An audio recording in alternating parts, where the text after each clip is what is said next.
ওকে ভাই, আপনি স্টার্ট করতে পারেন। ওকে। আসসালামু আলাইকুম সবাইকে। আমি ইফতেখার। ভাইয়া বললো যেভাবে যে রিসেন্টলি আলহামদুলিল্লাহ আমি আমার ফ্যামিলি সহ আমার ওয়াইফ এবং আমার বেবি ভিসা পেয়েছি। তো আমি যে একটু শুরু থেকেই বলি আমার জার্নিটার কথা। তাহলে হয়তো কেউ যদি পিএইচডি অ্যাপ্লিকেশনের ব্যাপারেও কোনো কিছু জানতে আগ্রহী হয়ে থাকেন, তাহলে সেখানেও কিছু ইনফরমেশন পেয়ে যেতে পারেন। বেসিক্যালি আমার জার্নিটা ইন্টারেস্টিংলি শুরু হয়েছিল ঠিক 1 বছর আগে, 2025 সালের এপ্রিলে। আহ, আমার চিকুনগুনিয়া হয়েছিল। তো আমি আমি যেহেতু সবসময় অফিস করি, আমি প্রায় এত আমার পায়ে ব্যথা হয়েছিল যে আমি হাঁটতে পারছিলাম না, এবং আমি প্রায় 20 দিনের মতো হচ্ছে বেড রেস্টে ছিলাম। তো অনেক আগে থেকেই হচ্ছে মাথায় চিন্তা ছিল যে পিএইচডি করার একটা ইচ্ছা ছিল। বাট চাকরি, ফ্যামিলি, সবকিছুর প্রেশার আসলে করা হয়ে ওঠেনি, প্রিপারেশনটা নেওয়া হয়ে ওঠেনি। তো তখন আমি ভাবলাম যে ওকে, আমি যেহেতু বেড রেস্টে আছি, কিছু করতে পারছি না, অফিসে যাওয়া হচ্ছে না, ঘরের কাজও করতে পারছি না, তো আমি একটু জিআরই প্রিপারেশনটা নেই। তো ওখান থেকেই আসলে শুরু। জিআরই দিলাম, প্রিপারেশন নিলাম একটু একটু করে। যেহেতু আমি ফুল টাইম জব করি, আমি একটা প্রাইভেট ব্যাংকে আছি, ফুল টাইম জব করছি। আমার পক্ষে আসলে প্রিপারেশন নেওয়াটা একটু আহ, কঠিন ছিল, লেন্দি ছিল। তারপর টুকটুক করে আস্তে আস্তে প্রিপারেশন নিতে নিতে অ্যারাউন্ড অক্টোবরের দিকে এসে আমি আই ওয়াজ কনফিডেন্ট যে আচ্ছা, আমি এখন জিআরই হয়তো দিতে পারি, জিআরই দিলে একটা ভালো স্কোর আসবে। And in the mean time আমি যেটা করছিলাম, ফ্রি টাইম যতটুকু পেতাম, আমি প্রফেসর ইউনিভার্সিটি সার্চ করতাম যে কাদের সাথে আসলে আমার রিসার্চ ইন্টারেস্ট যায়। যেহেতু আমার বিজনেস পিএইচডি, মার্কেটিং কনসেন্ট্রেশন, তো মোটামুটি সবগুলো বিজনেস পিএইচডি হচ্ছে সেন্ট্রালি অ্যাডমিশন নেয়। 10 পিএইচডির মতো প্রফেসর ধরে প্রফেসরের ল্যাবে কাজ করার যে সুযোগটা, যে এই একটা কমিউনিকেশনের চ্যানেলটা ওভাবে না হয়, একদম সেন্ট্রালি এটা অ্যাপ্লিকেশন হয় এবং সেন্ট্রালি সিলেকশন হয়। আর ইন্টারেস্টিংলি ইউএসএ তে সব পিএইচডি আপনারা জানেন যে আহ, ইয়ে থাকে, ফুললি ফান্ডেড থাকে। বিজনেস পিএইচডি গুলো এরকম ফুললি ফান্ডেড থাকে, এবং ওয়েবসাইটে দেয়া থাকে আপনি কত টাকা স্টাইপেন্ড পাবেন, কি পাবেন। তো এরকম করে আমি দেখছিলাম কোন কোন ইউনিভার্সিটি আমার সাথে ম্যাচ করে, তাদের রিসার্চ ইন্টারেস্ট আমার সাথে ম্যাচ করে। তো এরকম করে আমি প্রায় 8-10টা ইউনিভার্সিটির মতো, 10-12টা ইউনিভার্সিটি আমি শর্ট লিস্ট করি। অক্টোবরে জিআরই দেওয়ার পরে আলহামদুলিল্লাহ আমার একটা মোটামুটি আমার যে এরকম এক্সপেকটেশন ছিল, একটা স্কোর আসে। তো আমি সেখান থেকে অ্যাপ্লিকেশন শুরু করি, আমার শর্ট লিস্ট করা ইউনিভার্সিটি গুলো থেকে অ্যাপ্লিকেশন শুরু করার পরে সাবমিশন করলাম, এসওপি লিখলাম। এসওপি লিখে নিজে নিজেই লিখেছি এসওপি, বেসড অন আমার ব্যাকগ্রাউন্ড, আমার রিসার্চ ইন্টারেস্ট, এবং কিভাবে সেই রিসার্চ ইন্টারেস্ট ইউনিভার্সিটির যে গোল, ইউনিভার্সিটির প্রফেসরদের রিসার্চ ইন্টারেস্টের সাথে ম্যাচ করে। তো আলহামদুলিল্লাহ আহ, এ- শেষ পর্যন্ত আমি বোধহয় 7টা 8টা ইউনিভার্সিটিতে অ্যাপ্লাই করেছিলাম। তো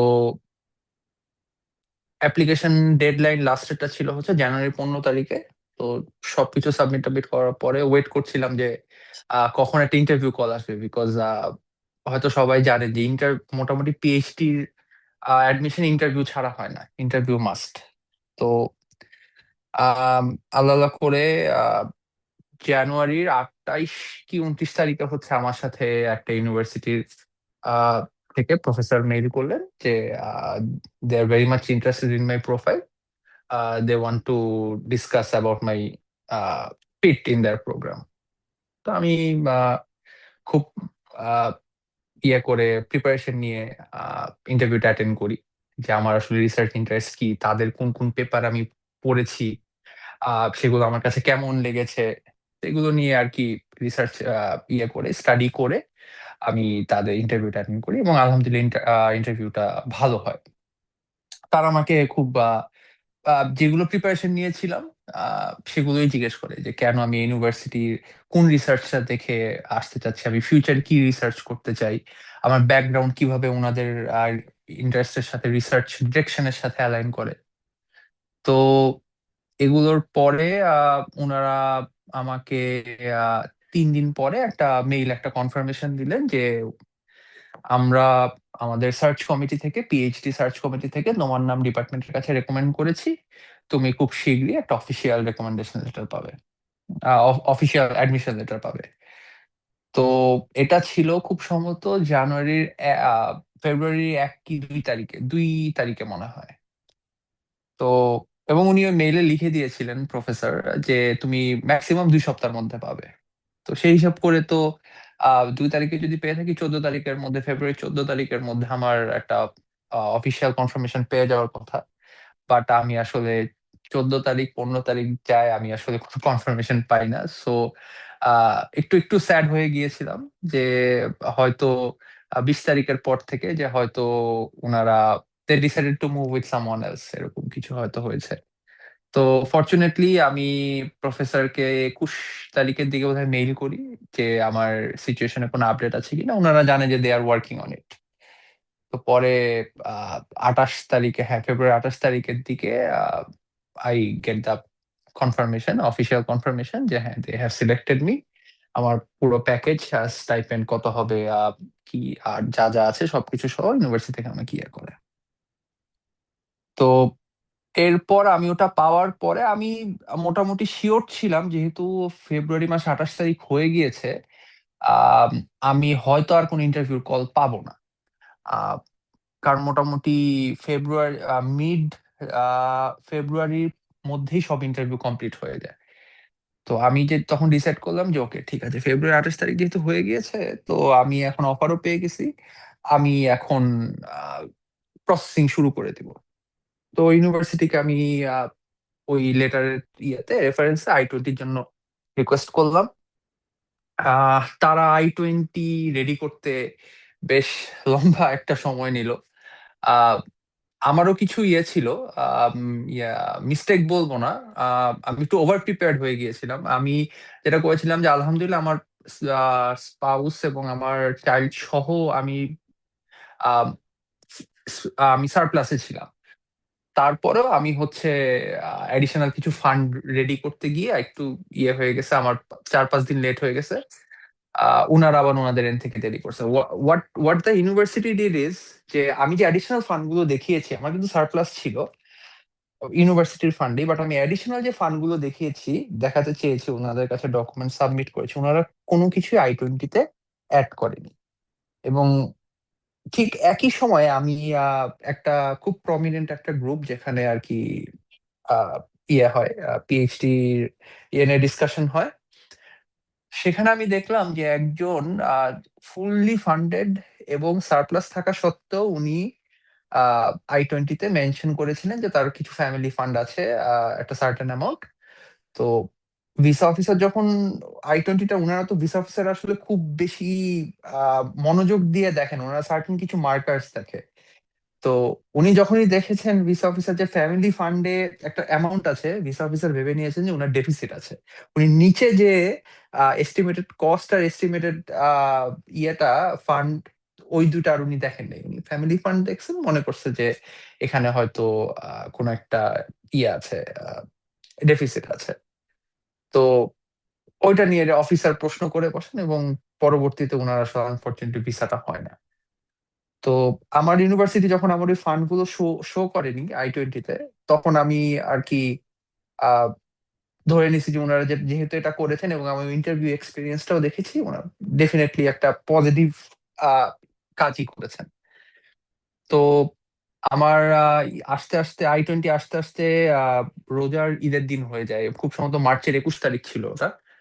তো আমি এর পরে হচ্ছে আহ ইয়ে করি, DS-160, মানে কিভাবে কি ফিল আপ করতে হবে, ইন্টারভিউ প্রসেসটা শুরু করি।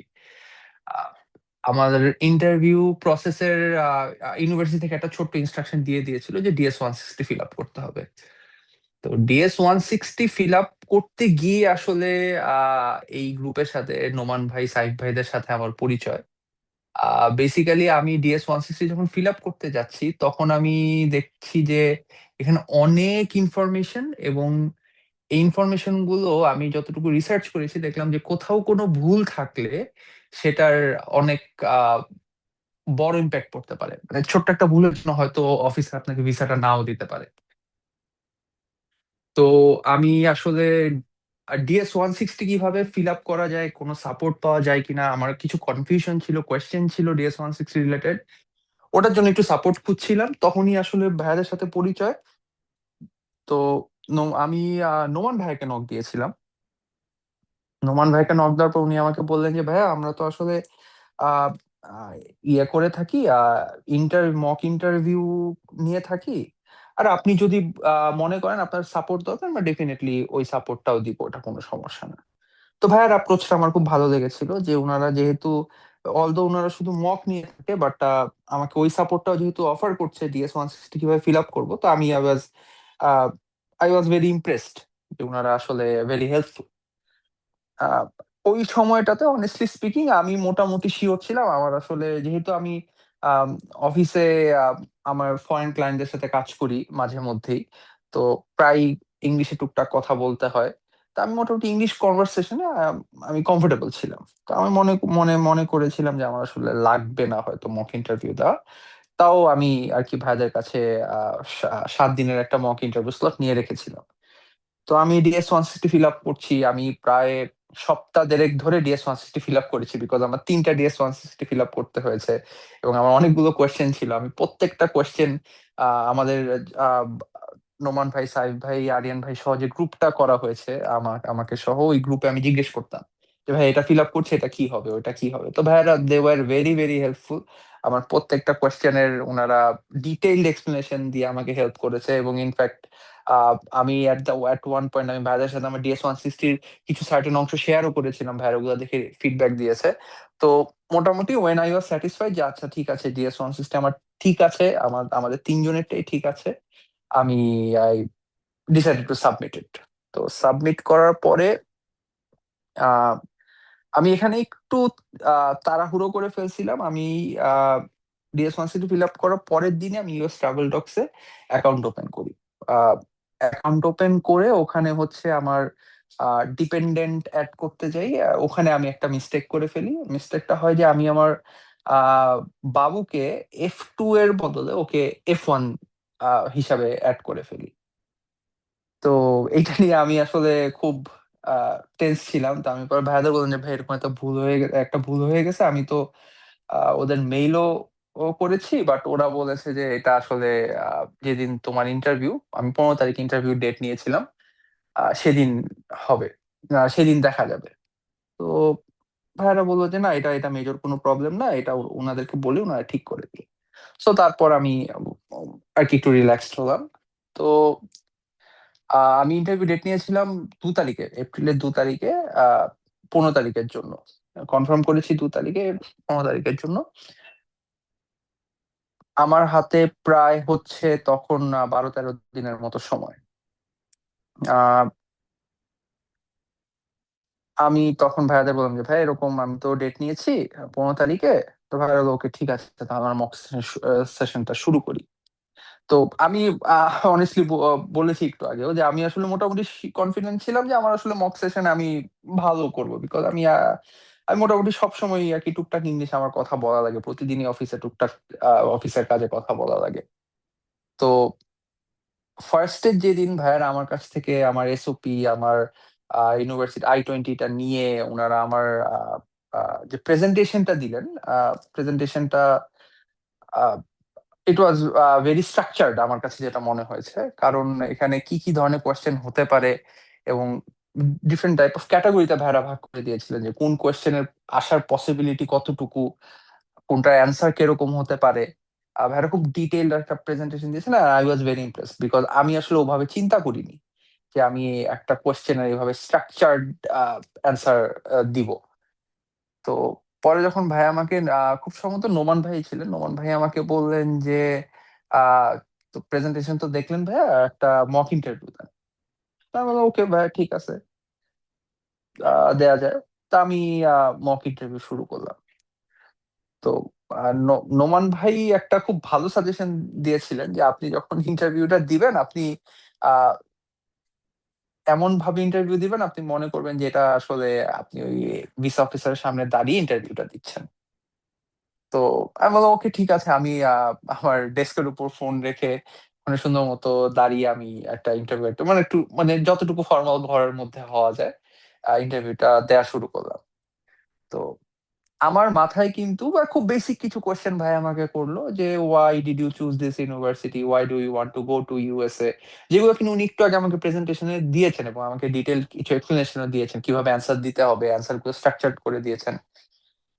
আমার মাথায় অনেক ইনফরমেশন ছিল, বাট আমি ইনফরমেশন গুলো আমি আমি নিজেই আমি রিয়েলাইজ করছিলাম যখন আমি অ্যান্সার দিচ্ছিলাম যে আমি ইনফরমেশন গুলো একটা লজিক্যাল ফ্লোতে বলতে পারছি না। যেটা হয়ে যাচ্ছে যে আগের কথা পরে বলে ফেলছি, পরের কথা আগে বলে ফেলছি, কিছু খুব ইম্পর্টেন্ট পয়েন্ট মিস করে যাচ্ছি। তো আমি ইন্টারভিউ শেষে আমি খুবই ডিসঅ্যাপয়েন্টেড এবং ভাইয়াও রাইটলি সো পয়েন্টেড আউট যে আপনার ইন্টারভিউটা আসলে খুব একটা ভালো হয়নি, বিকজ আপনি আসলে ইনফরমেশন দিচ্ছেন বাট ইনফরমেশনটার একটা ফ্লো থাকা উচিত। আহ, সেই ফ্লোটা নাই ইনফরমেশনে। ইট ইট ফিলস লাইক আপনি আর কি জাস্ট বলার জন্য বলছেন ইনফরমেশন গুলা, it it does not sound like a story. তো আমি তখন হচ্ছে ভাইয়াদের ওই প্রেজেন্টেশনটা নিলাম এবং ভাইয়াদের কাছ থেকে ডেট নিলাম যে কবে কবে মক দিব। এটা নেয়ার পরে হচ্ছে আহ, আমি ওই ইয়েটাতে স্টাডি করা শুরু করলাম। তো আমি এখানে একটা কাজ করেছিলাম, ভাইয়াদের প্রেজেন্টেশনটা ফাইলটা আমাকে শেয়ার করার পরে আমি ওখানে ভাইয়াদের যে স্ট্রাকচার্ড ইনপুটটা ছিল সেটার সাথে আমি আমার পার্সোনালাইজড অনেক ইনফরমেশন ওখানে অ্যাড করলাম। যেমন ভাইয়ারা খুব সুন্দর করে ওয়াই দিস ইউনিভার্সিটি একটা অ্যান্সার ইয়ে করে দিয়েছিলেন, তো ওখানে আমি ভাইয়াদের একটা পয়েন্ট নিলাম, আমি আরো একটা পয়েন্ট অ্যাড করলাম ইউনিভার্সিটি কেন চুজ করলাম। এরকম করে করে আমি নিজে আবার একটা মানে ওইটার উপরে আরেকটা আর কি আমার পার্সোনাল একটা টাচ দিলাম, দিয়ে ভাইয়াদের আবার পাঠালাম যে ভাইয়া দেখেন এইভাবে এইভাবে করেছি। আহ তখন নোমান ভাইরা সাহেব ভাইরা দেখে বলেন যে ওকে ঠিক আছে, ইট লুকস গুড, আপনি তাহলে এইটার উপরেই এভাবে করে প্রিপারেশন নেন, এইভাবে এটার উপর মক ইন্টারভিউ দেন। তো আমরা মক ইন্টারভিউ শুরু করলাম। আমি আমি 7টা মক ইন্টারভিউ ছিল, আমি 7টা মক ইন্টারভিউ দিয়েছি। ইনফ্যাক্ট লাস্টের দিন খুব সম্ভবত নোমান ভাই আমাকে একটা এক্সট্রা মক ইন্টারভিউ নিয়েছিলেন। থ্যাংক ইউ টু নোমান ভাই ফর দ্যাট। আমি প্রত্যেক ফার্স্টের 2টা ইন্টারভিউ ওয়াজ উইথ নোমান ভাই। প্রথম ইন্টারভিউটা ওয়াজ মোটামুটি, সেকেন্ড ইন্টারভিউটার থেকে আমি একটু আর কি আমার কথার ফ্লুয়েন্সি, আহ তারপর হচ্ছে আমার মোটামুটি আহ, একটা যে আমি যেটা বলতে চাচ্ছি সেটা আমি বলতে পারছিলাম। আর ভাইয়ারা খুব সুন্দর করে একদম কোশ্চেন গুলো যখন আস করছিলেন মনে হচ্ছিল যে উনা definitely they they have done this multiple times, but আর মনে হচ্ছিল যে আমি আসলেই কোন একজন ভিসা অফিসারের সাথে আহ, একটা ইন্টারভিউ দিচ্ছি। তো এরকম করে আমি নোমান ভাইয়ের সাথে 2টা ইন্টারভিউ দিলাম, ভালো হলো। সেকেন্ডটা সেকেন্ডটা ওয়াজ ওয়াজ বেটার প্রথমটা থেকে। আহ থার্ডের দিন ছিলেন হচ্ছে সাইদ ভাই। তো সাইদ ভাইয়ের সাথে ইন্টারভিউটা সাইদ ভাই একটু ডিফারেন্টলি শুরু করলেন, বিকজ নোমান ভাই একটা স্টাইল ছিল, নোমান ভাই আমার প্রেজেন্টেশন দিয়েছিলেন। আহ সাইদ ভাই স্টাইলটা আবার একটু ডিফারেন্ট। উনি উনি তখন হচ্ছে আমাকে যখন কোশ্চেন গুলো করলেন, আহ হয়তো সেম কোশ্চেন উনি উনার একটা টাচ দিয়ে করতেছেন। তো আমি তখন হচ্ছে ওই আগে যে আমার প্রেজেন্টেশনের যে একটা আমার যে প্রেজেন্টেশনটা ছিল সেইটা ধরেই যে প্রিপারেশন নেওয়া, সেটা ধরেই যে অ্যান্সার দেওয়া, ওইটা থেকে আমার একটু বের হয়ে আসতে হয়েছে। বিকজ ফার্স্টে থার্ড ইন্টারভিউর দিন যখন সাহেব ভাইয়ের কাছে ইন্টারভিউ দিচ্ছিলাম তখন উনি বললেন যে আপনার আসলে এইসব এইসব জায়গায় ল্যাকিংস আছে, আপনি একটু আর কি ইয়ে শোনাচ্ছে। তো আমি পরে ফোর্থ ইন্টারভিউতেও সাহেব ভাইয়ের সাথে একটু I did improve upon what I did wrong previously. So ওটার পরে এরপর আরিয়ান ভাইয়ের সাথেও 2টা ইন্টারভিউ হলো। ওই 2টা ইন্টারভিউতে যেহেতু আমি এর আগে সাইদ ভাই এবং নোমান ভাই দুজনের থেকেই 2টা ডিফারেন্ট পার্সপেক্টিভ পেয়েছি, তাই আমি মোটামুটি প্রিপেয়ার্ড যে যদি ডিফারেন্ট অ্যাঙ্গেল কোয়েশ্চেন আসে তাহলে কিভাবে অ্যান্সার করতে পারবো, অ্যান্সার দিতে হবে। সো সাইদ ভাইয়ের সাথে যখন আমি 2টা ইন্টারভিউ দিই ততদিনে যেটা হয়েছে যে আহ, আমার স্টোরিটা একদম পুরোপুরি আমি আত্মস্থ করে ফেলেছি যে হ্যাঁ আমি এটা বলতে চাই। যদি আমাকে আমার ভার্সিটি সম্পর্কে জিজ্ঞেস করে, আমি মুখস্থ করিনি, বাট আমি কি কি বলতে চাই, কিভাবে বলতে চাই, সেটা আমি মোটামুটি একদম আমার আমার মাথায় সেট হয়ে গিয়েছিল। তো আরিয়ান ভাইয়ের সাথে ইন্টারভিউ দুটো খুব ভালো হয় বিকজ অফ দ্যাট। আমি আমি এটাকে একমাত্র বলবো যে প্র্যাকটিসের জন্য। আহ, এই জিনিসটা আসলে প্র্যাকটিস ছাড়া হয়তো পসিবল হতো না। যেহেতু আমরা কেউই মোটামুটি নেটিভ ইংলিশ স্পিকার না, তো আমরা আসলে যেটা চিন্তা করছি সেটা সব সময় ইংলিশে লজিক্যালি এবং fluency is not the matter, but logically আমরা হয়তো বলতে পারি না। তো ওই লজিক্যালি বলার জন্য যে প্র্যাকটিসটা দরকারি, প্র্যাকটিসটা আমি মনে করি যে ভাইয়াদের কাছে মক দেওয়াতে আমার এই প্র্যাকটিসটা হয়ে গিয়েছে। তো আরিয়ান ভাইয়ের কাছে ইন্টারভিউটা ভালো হলো, তো দুটা ভালো হলো, উনিও কিছু উনার ইনপুট দিলেন, আমি সেগুলোতে কাজ করলাম। এরপরে হচ্ছে ইয়ার আগের দিন, ইন্টারভিউর আগের দিন নোমান ভাইয়ের সাথে একটা ইন্টারভিউ ছিল। উনি সন্ধ্যাবেলা ইন্টারভিউ নিলেন, তো রাতের বেলা হঠাৎ করে উনি নক করলেন যে আপনি কি আরেকটা ইন্টারভিউ দিবেন কিনা, আমি এখন ফ্রি আছি। তা আমি বললাম যে হ্যাঁ ফাইন, আমার practice, I don't mind practising one more time. তো উনি নিলেন ইন্টারভিউ, ওটাও মোটামুটি ভালো হলো। আম, আমি আমি লাস্ট যে ইন্টারভিউ দিয়েছিলাম ভাইয়ার কাছে, ওই ইন্টারভিউতে আমি হচ্ছে যেটা বললাম যে আমি একদম মোটামুটি আমার স্টোরিটা আমার রেডি, আমি কি বলতে চাই আমি জানি, কোন কোশ্চেনের জন্য কিভাবে বলবো, বাট আমি কোনো কিছু মুখস্থ করিনি। আর আমার পয়েন্ট গুলো সব রেডি, কোন পয়েন্টের পর কোন পয়েন্টটা আসবে।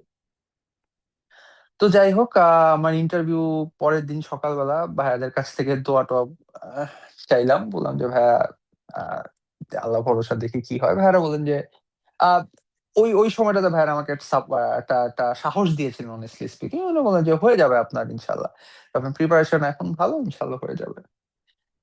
তো আল্লাহর নাম নিয়ে পরের দিন সকালে গেলাম। আমার ইন্টারভিউ ছিল হচ্ছে 9:30টার দিকে। তো আমি সকালে বের হয়েছিলাম 7:30টার দিকে। মিরপুরে আমার বাসা, মিরপুর থেকে এম্বাসিতে যাওয়ার পথে আহ গাড়ি হচ্ছে, তেলের লাইনে গাড়ি দাঁড়িয়ে আছে, এইটার জ্যামে আমি আহ আমার প্রায় 1.5 ঘন্টা 2 ঘন্টা লেগে গেল। আমি যখন এম্বাসির সামনে পৌঁছাই তখন হচ্ছে খুব সম্ভবত 9:05 কি 9:10 বাজে, আমি আমার ঠিক খেয়াল নেই। তো পরে আহ ঢুকতেই হাতের বামে এক টেবিল নিয়ে আহ দুজন বসে আছে, তো ওখানে গেলাম। ওখানে যাওয়ার পরে একজন আমাকে বললেন যে আপনাদের পাসপোর্ট গুলো দিন। পাসপোর্টের সাথে হচ্ছে আমার অ্যাপয়েন্টমেন্ট কনফার্মেশন লেটারটা একটু দেখতে চাইলেন, তো ওটাও দিলাম। তো এটা আমি জানতাম না, এটা আমি কোনো কোথাও পাইনি।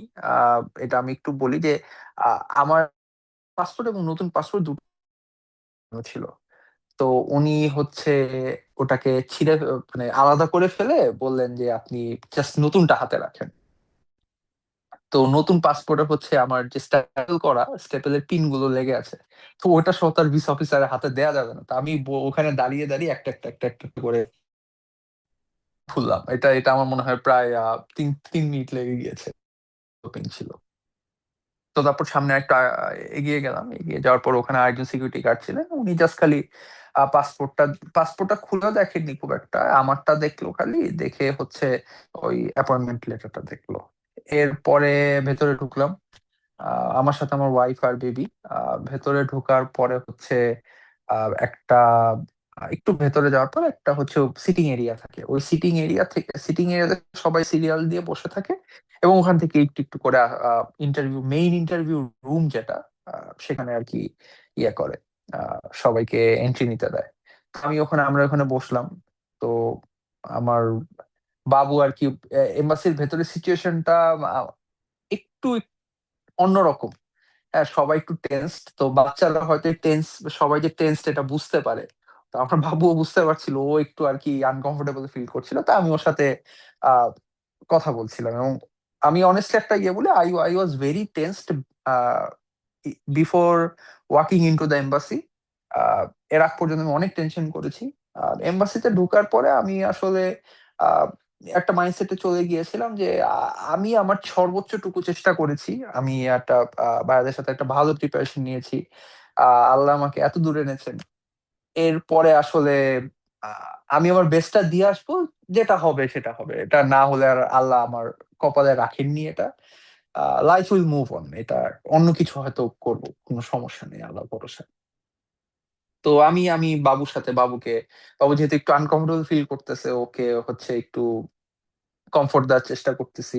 আহ তো ওখানে ওয়েটিং এরিয়াতে বসে আছি, তো দেখলাম যে আহ একজন হাতে ওয়াকি টকি, উনি হচ্ছে বের হয়ে বাইরে থেকে একটা কাপল বেবি সহ উনাদেরকে নিয়ে ভেতরে ঢুকছেন, ইন্টারভিউ রুমের ভেতরে ঢুকছেন। তো তখন আমি একটু উনাকে ইশারা দিয়ে বললাম যে আহ, হ্যাঁ, আমাদের সাথেও তো বেবি আছে, আমরা কি ঢুকতে পারি কিনা।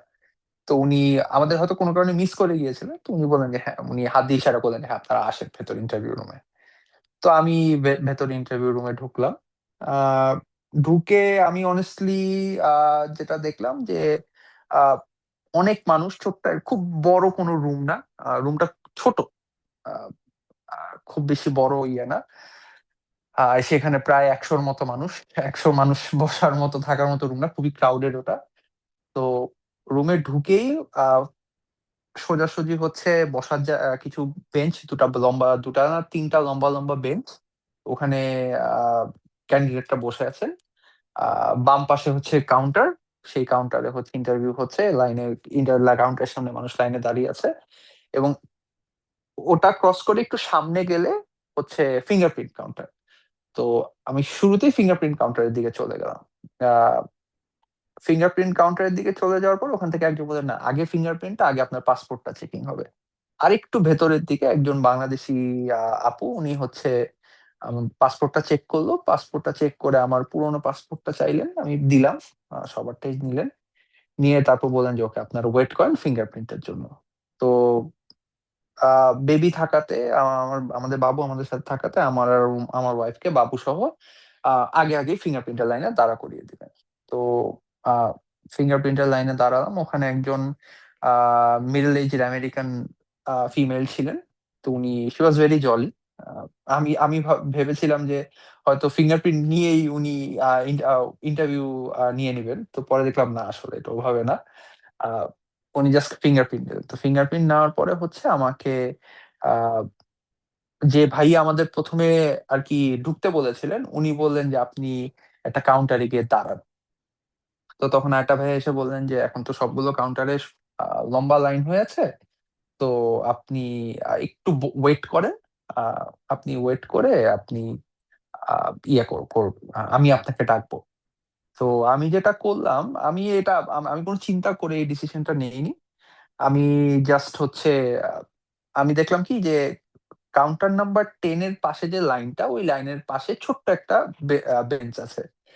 তো আমি ওই বেঞ্চে গিয়ে আমার ওয়াইফকে আর বাবুকে নিয়ে বসলাম। তো দেখলাম যে উনারা কেউ মানা করলো না কিছু। ওকে ফাইন, আমি আমি আমি জানিও না কাউন্টার টেনে কি আছে, কিংবা আমাকে আদৌ কাউন্টার টেনে দিবে কিনা, আমি জাস্ট খালি মনে হয়েছে বেঞ্চটাতে বসলে সুবিধা। বিকজ অন্যান্য বেঞ্চগুলোতে আর কি সবাই পাশাপাশি বসে আছে, তো ওই বেঞ্চটা একটু আর কি সেক্লুডেড। তো আমি ওখানে আহ, গেলাম, বসলাম। তো বেশিক্ষণ না, হয়তো 10 মিনিটের মতো বসে আছি। এর মধ্যে আমি শুনছিলাম যে অনেকের ইন্টারভিউ হচ্ছে, বাট আমি আসলে ওই ক্লিয়ারলি ওখান থেকে শুনতে পাচ্ছিলাম না যে এক্স্যাক্টলি কি কোয়েশ্চেন করছে, কারণ অনেক কথা হচ্ছিল, তো আশপাশে অনেকগুলো ইন্টারভিউ চলছিল। কথার এক কথার উপর আরেক কথায় বোঝা যাচ্ছিল না কিছু। তা আমি অনেস্টলি স্পিকিং, আমি যেটা মোটামুটি সবারই এক্সপিরিয়েন্সই পড়েছি, যে সবাই খুব খেয়াল করে যে ইন্টারভিউতে কোন কাউন্টারে কি কোশ্চেন করছে, কোন ইয়েতে কতগুলো রিজেকশন হচ্ছে। আমি এগুলো কিছু খেয়াল করি না একদম, অনেস্টলি স্পিকিং। আমি আমার আমার কাছে মনে হয়েছে যে আহ, এগুলো চিন্তা করে যে কোন কাউন্টার থেকে রিজেকশন বেশি আসছে, টোটালে কতজন রিজেকশন হচ্ছে, আজকে কি রিজেকশন রেট বেশি কিনা, এইগুলো নিয়ে চিন্তা করে আসলে নিজেকে আলাদা করে প্রেশার দেওয়ার মানে হয় না। যেটা হওয়ার সেটা হবে, সো প্রেশার আসলে বাড়ানোর কোনো মানে নেই।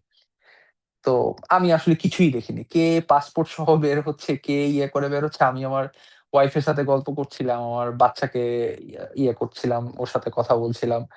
আহ তো পরে হচ্ছে আমাদের ইয়ে করলো, ওই একজন ভলেন্টিয়ার এসে উনি বললেন যে আপনি যেহেতু আপনি কাউন্টার 10-এর পাশেই বসে যান, আপনি এই কাউন্টারে দাঁড়িয়ে যান। তো আমি বললাম ওকে ঠিক আছে। তো কাউন্টার 10-এর সামনেই দাঁড়ালাম, আমার ওয়াইফকে আর বাবুকে নিয়ে। তো আমার সামনে হচ্ছে তখন আহ একজন, দুইজন, হ্যাঁ দুইজন।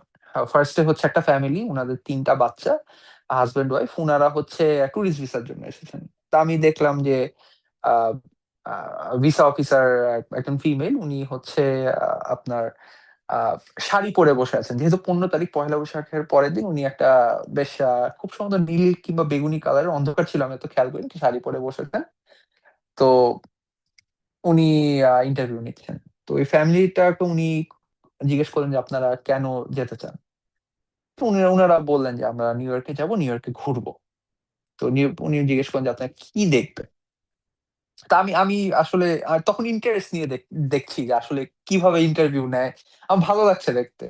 কাজে আমি মনে মনে আশা করছি যে আল্লাহ যাতে উনাদেরকে ভিসাটা দিয়ে দেয়, কারণ ওনারা একটা দেশে যেতে চাচ্ছেন, ঘুরতে যেতে চাচ্ছেন, তো ওনাদের ভিসাটা যাতে হয়ে যায়। তো পরে ওই বললেন যে আমরা এরকম নিউ ইয়র্ক ঘুরবো। তো ভিসা অফিসে জিজ্ঞেস করলেন যে আপনারা কত, আপনার ইনকাম কত, আপনি কি করেন, আপনার ইনকাম কত। তখন ওই লোকটা বললেন যে উনি আইটির ব্যবসা করেন, এবং ইনকাম একটা বললেন। আমার ঠিক খেয়াল নেই, বাট মনে হয় না যে আহ, কোটির একটা অঙ্ক ছিল, আমার এতটুকু মনে আছে, কত টাকা আমার ঠিক খেয়াল নেই। তো উনাদের ভিসাটা অফিসার বললেন সরি, আমি আপনাকে এই মুহূর্তে ভিসা দিতে পারছি না, বাংলায় কথা বলছিলেন। তো আমি তখন চিন্তা করলাম যে ওনাদের ভিসাটা কেন দিল না। হয়তো আহ, যদিও এটা আমি F1 স্টুডেন্ট ভিসার জন্য অ্যাপ্লিকেশন করতে এসেছি, ওনারা তো এসেছেন B1 B2 ভিসার জন্য। তারপর আমি চিন্তা করছি যে কেন দিলেন না। তো আমার কাছে যেটা মনে হলো যে ওনারা হয়তো আহ ওনাদের যে ট্রাভেল প্ল্যানটা সেটা এক্স্যাক্টলি বলেননি, visa officer exact travel plan শুনতে চাচ্ছিলেন। যে উনি যে জিজ্ঞেস করেছেন আপনারা কোথায় থাকবেন, কি করবেন। তো ওনাদের হয়তো বলা উচিত, ভিসা অফিসার জিজ্ঞেস করেছেন যে আপনারা কি করবেন, ওনাদের হয়তো বলা উচিত ছিল যে আমরা প্লেনের টিকিট কেটেছি, এত তারিখে নিউ ইয়র্কে যাব, ওখানে 3 দিন থাকবো। 3 দিনে আমরা হয়তো স্ট্যাচু অফ লিবার্টি দেখবো, ওয়াল স্ট্রিটে যাব। এরপরে চতুর্থ দিন আমরা ক্যালিফোর্নিয়াতে যাব, ক্যালিফোর্নিয়াতে এটা ওটা দেখে আমরা নবম দিন ফিরতি ফ্লাইটে ব্যাক করব।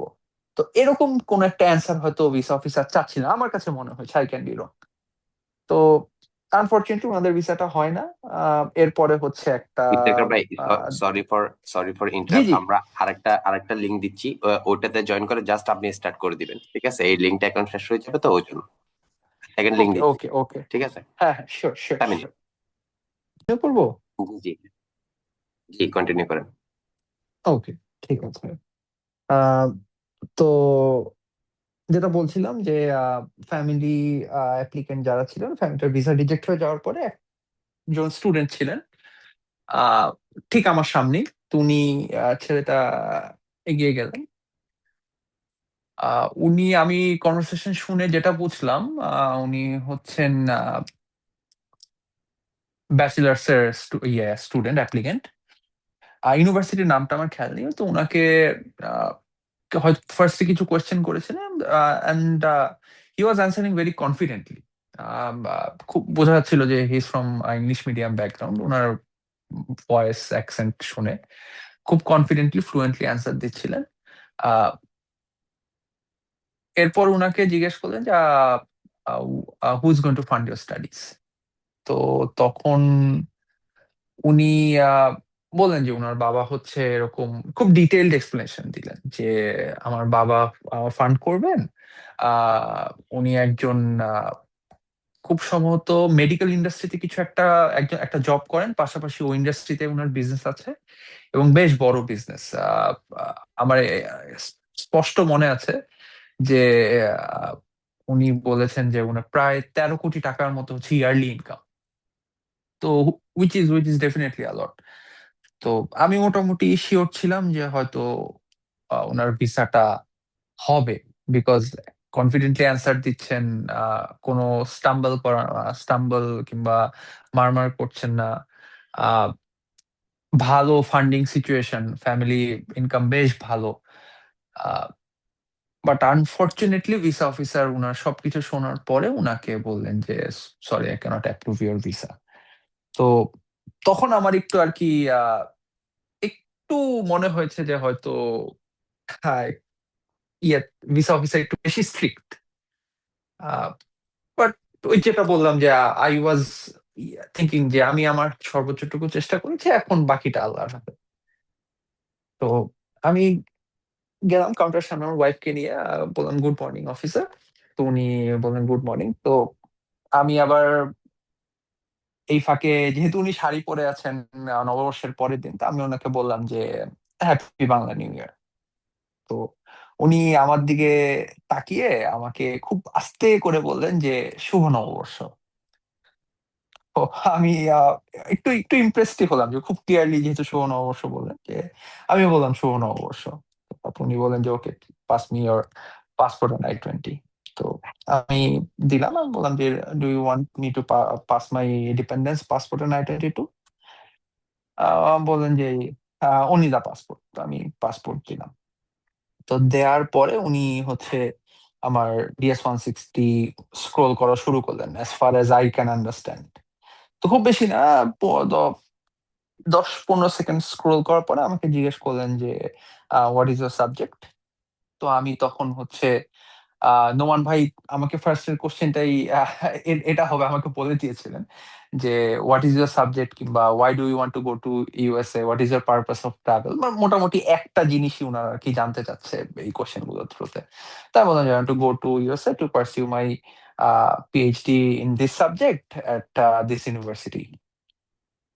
তো তারপর উনি শুনলেন, উনি শুনে উনি ফুল টাইম আমার সাথে যে কথা বলেছেন, আমার দিকে বোধ হয় খুব বেশি একটা তাকাননি। আমার আমার ইয়ে মনে পড়ছে না যে আমার দিকে তাকিয়ে উনি কথা বললেন। তারপর বললো যে আম, একদম ডিরেক্ট কোয়েশ্চেন যে how will this degree help you in in the future. তো আমি যখন প্রিপারেশন নিচ্ছিলাম, আমি তখন একটা জিনিস ইয়ে করেছি যে কিছু কিছু কোয়েশ্চেন আছে যে কোয়েশ্চেন গুলো আপনাকে একটা ওপেন ফ্লোর দিয়ে দিবে আপনার স্টোরিটা বলার জন্য। এটা ওরকম একটা কোয়েশ্চেন যে এটাতে আপনি অ্যান্সার দিতে পারেন যে this degree will help me to do this and this which is my future goal. But এটা এটা এটা কিন্তু আপনার স্টোরির জাস্ট একটা পার্ট। স্টোরিটা তো, যেহেতু উনি এই কোশ্চেনটা খুব ওপেন এন্ডেড সাবজেক্টিভ একটা কোয়েশ্চেন, তো আমি এভাবে প্রিপারেশন নিয়েছিলাম এবং ভাইয়েরা আমাকে এটাতে হেল্প করেছেন। আমি একদম যে আমার প্রিভিয়াস ব্যাকগ্রাউন্ড কি ছিল, আমি সেটার সাথে আমার রিসার্চ ইন্টারেস্ট কিভাবে ম্যাচ করে, এবং সেই রিসার্চ ইন্টারেস্ট যে ম্যাচ করছে সেই রিসার্চটা আসলে আমাদের দেশের জন্য কি কাজে লাগবে, এবং সেটার পরে সেই রিসার্চ দিয়ে আমার ক্যারিয়ারে কি ইম্প্যাক্ট পড়বে, আমি সবগুলো খুব সুন্দর করে লাইক স্টোরি বললাম। তো উনি পুরোটা টাইমই হচ্ছে আহ, যেটা ভিসা অফিসাররা জেনারেলি করেন, টাইপ করছিলেন। করতে করতে উনি শুনলেন। তো শোনার পরে হচ্ছে উনি কিছুক্ষণ আবার চুপ করেছিলেন, 10 সেকেন্ডের মতো, আর 10 সেকেন্ডের মতো। তো তারপর উনি আবার জিজ্ঞেস করলেন যে who's going to fund your studies. তো তখন আমি বললাম আমার ইয়ে স্কলারশিপ পেয়েছি, আমি একটু এত টাকার স্টাইপেন্ড পাবো, যেটা কিনা হচ্ছে আমার ওয়াইফ এবং চাইল্ডের খরচ বেয়ার করার পরেও, আমার খরচ বেয়ার করার পরেও আমি এত টাকা ইয়ে সারপ্লাস থাকে। তো এটা শুনে আমাকে উনি জিজ্ঞেস করলেন সাথে সাথে যে do you have health insurance. আমি বললাম যে yes, the university is going to provide health insurance for me. তো তারপর উনি যে বললেন যে হোয়াট অ্যাবাউট ইউর ডিপেন্ডেন্স। তো আমি আসলে অনেস্টলি জানতাম না যে ডিপেন্ডেন্টের ইন্স্যুরেন্স সিচুয়েশন কেমন। আহ, আমাকে আমার ইউনিভার্সিটি থেকে আমার ইন্স্যুরেন্সের কস্ট দিবে, এতটুকু আমি জানতাম। তো আমি অনেস্টলি বললাম যে this will only cover my insurance premiums, but as far as I know, আমার ডিপেন্ডেন্টের যে কস্টটা ধরা আছে I-20-তে, সেই কস্টার মধ্যে ইন্স্যুরেন্স প্রিমিয়ামও অ্যাড করা। তো এটা শুনে উনি আহ, মাথা নাড়লেন যে আচ্ছা ঠিক আছে, ওনার অ্যান্সারটা পছন্দ হয়েছে। তো তখন উনি আমাকে বললেন যে আহ, তুমি যখন USA যাবা, be sure to buy insurance for your dependence because it is very costly there. তো এই অ্যান্সারটা শোনার পরে আমি মোটামুটি রিলিভড।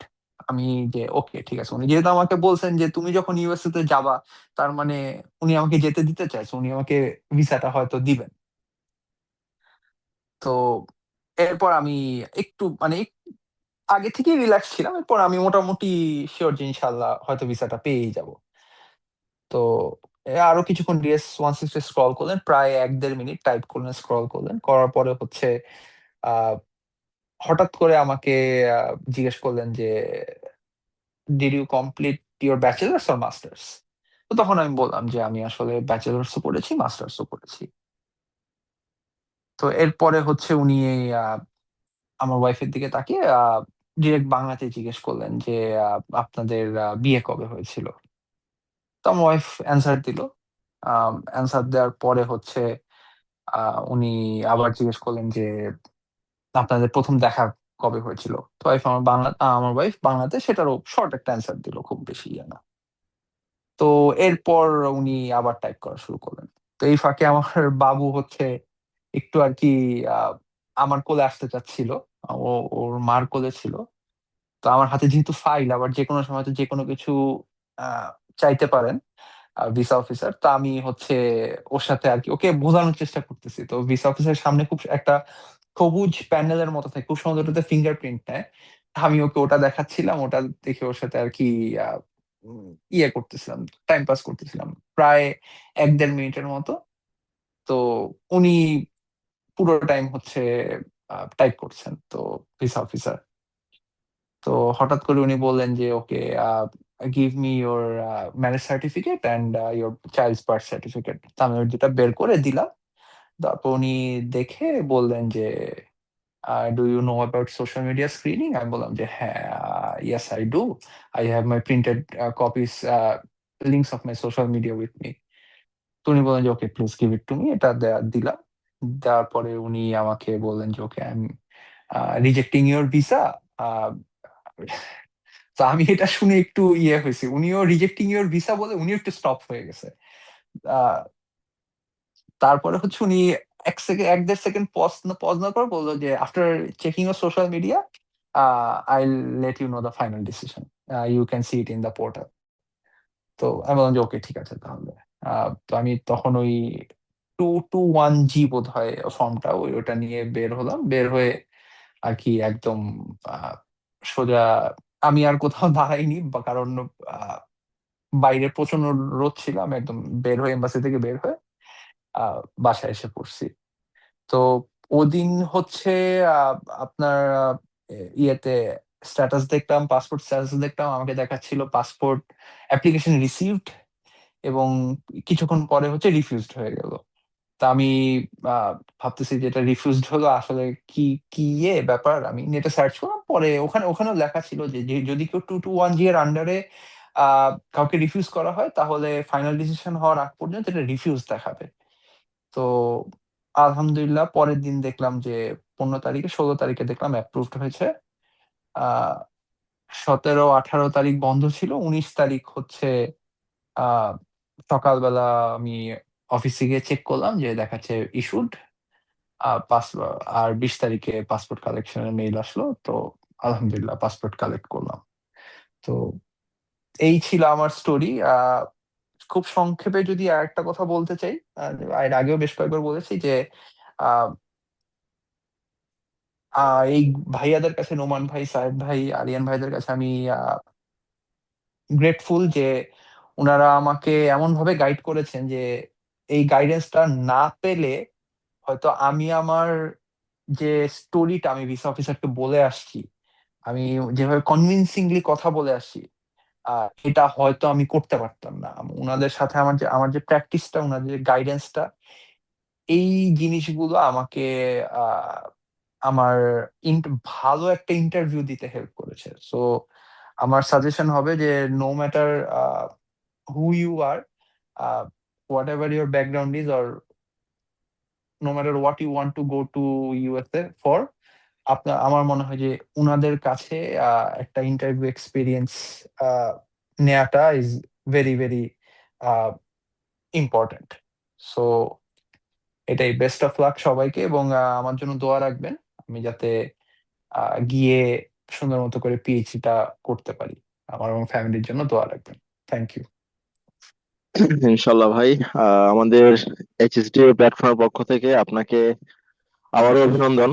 তো সবার উদ্দেশ্যে আমাদের অ্যাডমিন প্যানেল থেকে কিছু কথা বলার ছিল, সেটা হচ্ছে এখানে ইফতেখার ভাইয়ের ভিসা অ্যাপ্রুভ হওয়ার পিছনে সম্পূর্ণ ক্রেডিটই একমাত্র ইফতেখার ভাইয়ের। উনি ডেফিনেটলি একজন হার্ডওয়ার্কিং পার্সন। উনি অনেক কষ্ট করেই হচ্ছে ফান্ডটা ম্যানেজ করেছেন, এবং একটা ফান্ড ম্যানেজ করা কতটুকু টাফ, আই আই থিঙ্ক সেটা মোটামুটি যারা হচ্ছে জার্নিতে আছেন সবাই খুব ভালোভাবে জ্ঞাত। তো এত কষ্ট করে একটা ফান্ড ম্যানেজ করার পরে উনি কিন্তু এখন হয়তো বা আমাদের এক্সপিরিয়েন্স ইউটিউব চ্যানেলে সবাই শুনতেছেন, তো উনি কিন্তু আমাদেরকে ইউটিউব চ্যানেল থেকেই রিচ করছিল মেবি, রাইট ইফতেখার ভাই? জি জি জি, আমি ইউটিউবে আপনাদের ভিডিও দেখে DS-160 ফিল আপ করার বোধহয় একটা ভিডিও ছিল, ওটা থেকে আর কি। সরি, ইন্টারভিউ এক্সপিরিয়েন্স শেয়ার করেছিলেন আরেকজন, ইনজামাম ভাই ছিলেন একজন, ওনার ভিডিও থেকে হ্যাঁ আমি ভাই। আপনাদের ইয়ে করেছি। তো আপনার এই ভিডিওটাও একসময় হয়তোবা এই এই গ্রুপ একসময় হয়তোবা থাকবে, আমরা হয়তোবা থাকবো না, আমরা হয়তো একসময় আমরা আমাদের উদ্দেশ্যে চলে যাব ইউএসএ তে ইনশাল্লাহ। তো আপনার এই ভিডিওটাও থেকে থাকবে, অনেকদিন থাকবে, বছরের পর বছর হয়তোবা এক সময় আর অনেক নতুন নতুন অ্যাপ্লিকেন্টরা আসবে, আপনার দেয়া যে ভ্যালুয়েবল ইনফরমেশন গুলো ডেফিনেটলি এগুলো অনেক বেশি উপকারে আসবে, কজ অনেক র ইন্টারভিউ টিপস এখানে ছিল, যেগুলো হচ্ছে আসলেই মানে ফান্ড ম্যানেজারের ক্ষেত্রে বা ইন্টারভিউ প্রিপারেশনের ক্ষেত্রে অনেক বেশি গুরুত্বপূর্ণ, যারা হচ্ছে একদমই তেমন কোনো কিছু জানে না। তো এখানে যেটা বিষয় সেটা হচ্ছে যে সবার উদ্দেশ্যে যেটা বলবো, আমাদের লাস্ট বিশেষ করে আমাদের ওয়ান টু ওয়ান সেশনে লাস্ট 2টা সেমিস্টার যাবত যতজন না হচ্ছে সেলফ ফান্ডেড বা পার্শিয়াল ফান্ডেড অ্যাপ্লিক্যান্ট ছিল, তার থেকে বেশি ছিল হচ্ছে ফুললি ফান্ডেড অ্যাপ্লিক্যান্ট। তো আমরা আসলে মাঝে মাঝে অবাক হয়ে যাই যে ফুললি ফান্ডেড হওয়ার পরেও ইন্টারভিউ সাপোর্টের জন্য হচ্ছে আমাদের কাছে আসতেছে। তো এটা আমরা অ্যাপ্রিসিয়েট করি।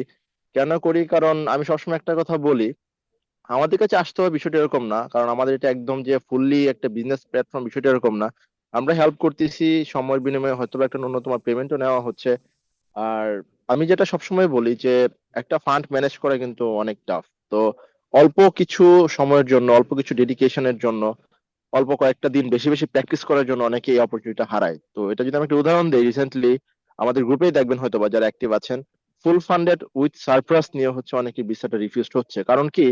কারণ 2023 সাল এবং 22 সাল ওই সময়সীমাটার মধ্যে কিন্তু জিএ পেলেই বা ফান্ড পেলেই কিন্তু মোটামুটি ভিসাটা হয়ে যেত, জিএ শোনা মাত্র ভিসা অ্যাপ্রুভ হয়ে যেত। তো এখন যেটা অ্যাপ্লিকেন্টরা করে, তারা মূলত হচ্ছে ইউএসএ তে যে বড় ভাইরা থাকে বা হচ্ছে সিনিয়র কমিউনিটি যারা থাকে, মূলত তাদের কাছ থেকে মেইন গাইডলাইনটা নিয়ে থাকে আর কি, যে ভাই আমি তো যে রিসিভ করছি ইউনিভার্সিটি থেকে, বা আমি হচ্ছে ফুললি ফান্ডেড বা অল্প কিছু ডেফিসিট আছে, তো আমার ইন্টারভিউটা কেমন হতে পারে। তো তারা এক এক কথায় বলে দেয় যে আপনি জাস্ট যাবেন, দাঁড়াবেন, ভিসা নিয়ে চলে আসবেন। এক্স্যাক্টলি ওনারা যখন গিয়েছিল ব্যাপারটা এরকমই ছিল।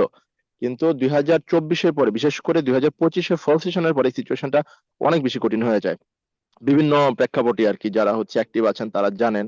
তো এখন দেখা যায় যে হচ্ছে সেলফ ফান্ড পার্শিয়াল ফান্ড থেকে ফুললি ফান্ডেড জিএটিএ পার স্টুডেন্টস অনেক বেশি, এবং রিফিউজড এর হারটাও আগের থেকে অনেক বেড়ে গেছে। তো এই জন্য হচ্ছে এখন ফুললি ফান্ডেড হোক, পার্শিয়ালি ফান্ডেড হোক, যেটাই হোক না কেন, ইন্টারভিউটা ডেফিনেটলি সিরিয়াসলি নিতেই হয়, আদারওয়াইজ ঝামেলা হয়। আর মোস্ট অফ দ্য কেস আমাদের এখানে আরেকজন হয়তো বা সামনের সপ্তাহে ইন্টারভিউ শেয়ার করবে, ইফতেখার ভাইয়ের সাথে একজন ইন্টারভিউ ছিল, তাহমিদ ভাই।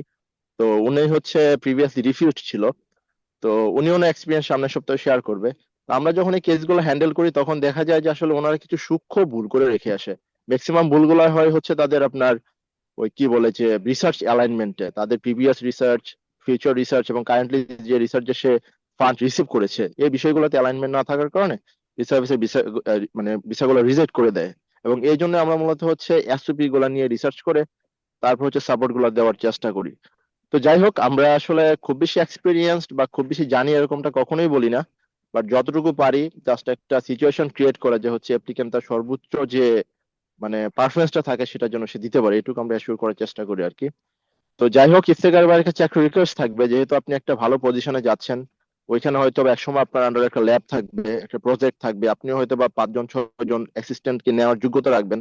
তো রিকোয়েস্ট থাকবে এটাই যে ভবিষ্যতে হচ্ছে আপনি বাঙালি কমিউনিটি আমরা যারা আছি, আমাদের জুনিয়ররা যারা আসবে, তারা যেন আপনার ল্যাবে অ্যাডভান্টেজ পায়, ওইটুকু সুযোগ আপনি ইনশাল্লাহ তৈরি করে দিবেন, আমরা আশা রাখতে পারি, রাইট ইফতেখার ভাই? ইনশাআল্লাহ ইনশাআল্লাহ ভাই, I am try my best.